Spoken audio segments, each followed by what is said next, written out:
Bonne nouvelle, le pays est asphyxié par une crise sanitaire qui n'a que trop duré, avec un taux de croissance établi à 3% en 2019, qui est redescendu à 2% l'année dernière. L'économie du Gabon suffoque.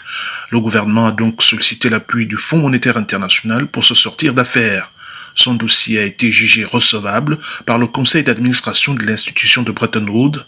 Gomez Agou le confirme au sortir d'une audience avec le chef du gouvernement.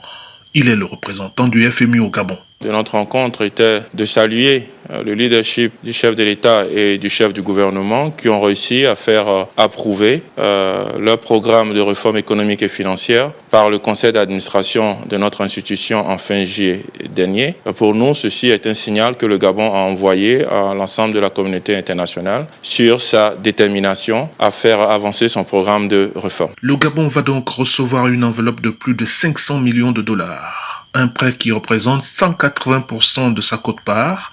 D'après le FMI, les réformes seront axées sur la création d'un espace budgétaire pour les dépenses sociales prioritaires, la réduction de la vulnérabilité de la dette, le renforcement de la gouvernance et de la transparence et l'amélioration de l'inclusion financière. J'ai profité de cette audience pour informer son Excellence Madame le Premier ministre chef du gouvernement du démarrage de la mission pour la première revue du programme économique et financier avec le FMI. La priorité immédiate de l'aide sollicitée et obtenue par le Gabon demeure de sauver des vies et les moyens de subsistance.